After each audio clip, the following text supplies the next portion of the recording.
No one expected today's news to shake the Chicago Bears fanbase this hard, but here we are. A surprise update has just dropped, and it could change everything heading into Sunday. What I'm about to tell you isn't just important, it might impact the entire trajectory of this team. So listen closely, because this is one of those moments that you don't want to miss. Bet you didn't have this on your bingo card for the Bears-Vikings matchup. Jaylen Johnson, yes, the Bears' top corner and defensive anchor, is officially questionable for Sunday. And that's not the only major update coming out of Halas Hall today. Two more big pieces of Bears news just dropped, and we're getting into every bit of it right now. Before we jump into the latest headlines, make sure you subscribe to the channel, drop a like, and don't forget to hit the bell icon so you never miss breaking Bears updates. Now let's get back to the news. Jaylen Johnson is inching his way back onto the field, and his return could not come at a better time. The Bears have officially opened his 21-day practice window, meaning he's one step away from suiting up against Minnesota. That secondary has been holding on. Gardner-Johnson bringing fire, Tyrique Stevenson battling every snap, and Deshaun Wright filling in where needed, but getting your number one defensive back? That's a whole different level. This is the same guy who became a cornerstone of the rebuild the second Ryan Poles decided he was part of the long-term vision. A leader in the locker room, a tone-setter on the field, and a shutdown presence the Bears have missed.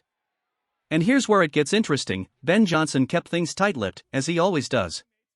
Yesterday, he casually mentioned seeing Jaylen in the weight room, saying he looked excited about his progress and hopeful about getting back on the practice field soon. Then, not even 24 hours later, boom. The team officially activates his practice window. Classic coach move. Never reveals his hand, always keeps everyone guessing. And honestly? Love that about him. More updates are still developing, and Sunday just got a whole lot more intriguing.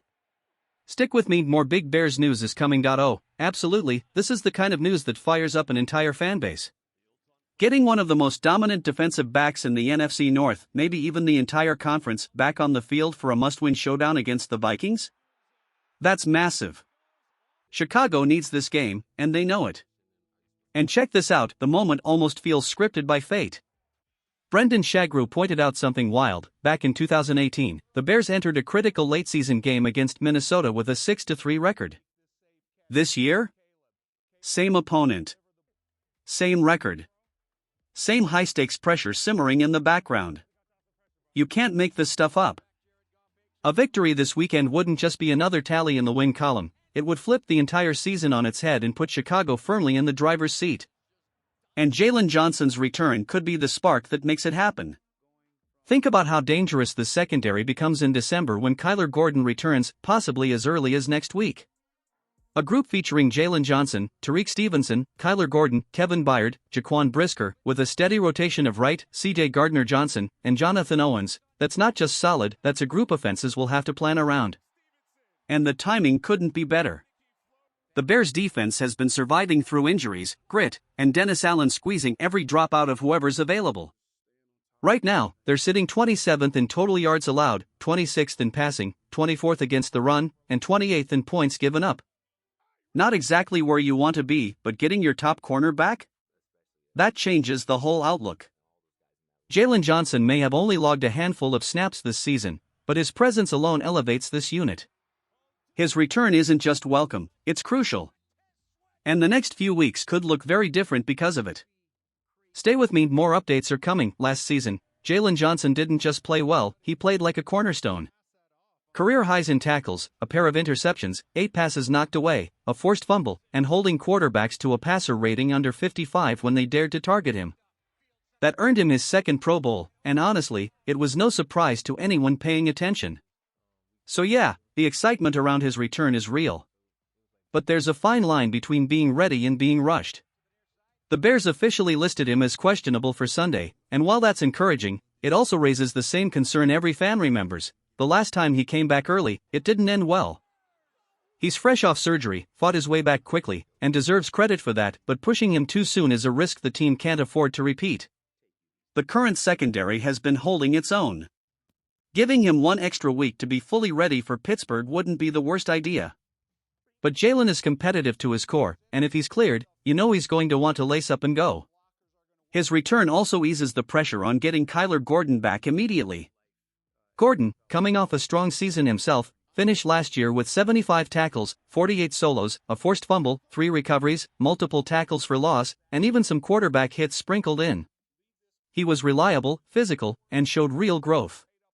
Getting both of them back at full strength completely changes the complexion of this defense. And that moment is getting closer. Stay with me, getting Jaylen Johnson back isn't just helpful, it changes the entire identity of this defense. But with that return comes a question many fans are tossing around: what happens with CJ Gardner-Johnson? And honestly, the answer is simpler than people think. He's been nothing short of electric for Chicago. 15 tackles, a dozen solo, multiple pass breakups, a forced fumble, 3 sacks, quarterback hits, tackles for loss, and all of that in just 2 games. That level of production doesn't sit on a bench. And it definitely doesn't get cut loose to land in Green Bay, Minnesota, or Detroit. Not a chance. The Bears will keep him exactly where he belongs, in the rotation, impacting every game. While Kyler Gordon works his way back, Gardner-Johnson can slide right into the nickel spot without missing a beat. And if Jaquan Brisker isn't at full strength, he's already on the injury report. CJ can drop to safety and dominate there too. His versatility gives Chicago options most teams would love to have. But the real shift happens once both Johnson and Gordon are healthy. That's when this secondary transforms into something dangerous, something offenses will have to account for every snap. And Jaylen returning this weekend? That could be the start of it. Now onto something completely different, but just as meaningful. Caleb Williams just earned a major NFL honor, and somehow people still find reasons to hate on the kid. Adam Schefter reported that for the second straight year, Caleb is the Week 11 NFLPA Community MVP, this time for giving 40 young athletes from his hometown an unforgettable weekend in Chicago. An AI tech workshop, conversations with Bears executives, end zone seats to a home victory, and time spent mentoring the next generation. Back-to-back years. First 2 seasons in the league. Already using his platform to give back. At some point, the criticism just feels hollow. Fingernail jokes? Really? The guy is winning games, representing the city the right way, and making an impact bigger than football. He's the Bears quarterback, and he's proving why he stay with me. Let's be honest for a second, the whole nail-painting criticism is tired. Plenty of athletes and rock stars do it, and nobody bats an eye. Caleb Williams has been nothing but committed to the team, committed to the city, and committed to the people he's helping. What he's doing off the field matters, and it's refreshing to see a young quarterback embrace that responsibility. Chicago should be proud to have him. Now, shifting to the Bears' injury report, and it's a mixed bag. The tough news first: TJ Edwards won't be suiting up this Sunday. That's a significant loss for the defense. Jade Walker is also out as he works through concussion protocol. And Jaquan Brisker? He's officially listed as questionable after being limited in practice today, following 2 straight days with no participation. That puts the Bears in position to potentially lean on CJ. Gardner-Johnson at safety, which, given how he's played, shouldn't scare anyone.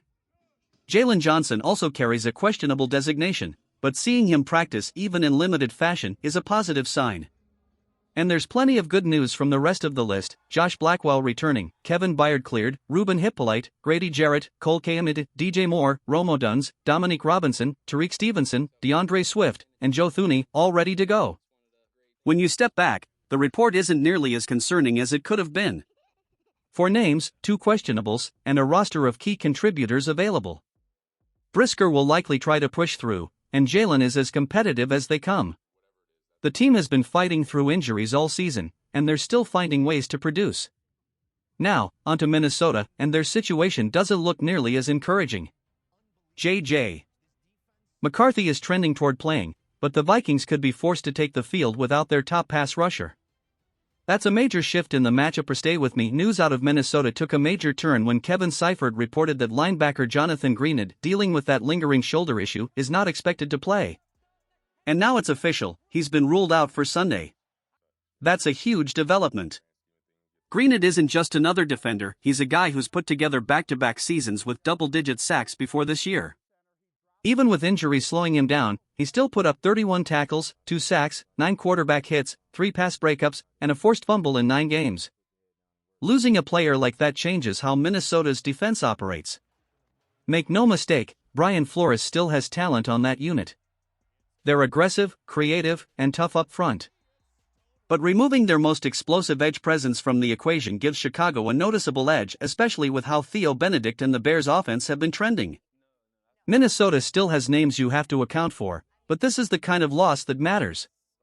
As for J.J. McCarthy, or 9, as he likes to call himself, he's still wearing padding on his throwing hand.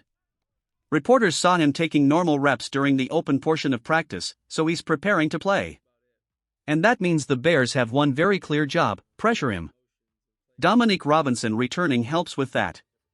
Austin Booker has been heating up. 5 pressures against the Giants didn't happen by accident. And Montez Sweat?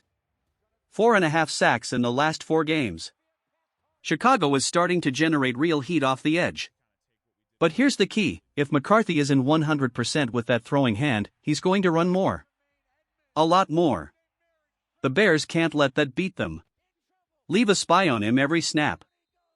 Treat him the same way you treated Jackson Dart last week, because if you give him space, he can hurt you in an instant. This is where Jaylen Johnson's return becomes massive. His ability to erase space, smother routes, and essentially cover 2 threats at once gives Chicago flexibility. That's what allows the defense to commit another body to spying McCarthy without exposing the secondary. But someone, whether it's a linebacker or a defensive lineman, has to be assigned to him at all times. Big news all around today, and it sets the stage for a huge matchup against Minnesota.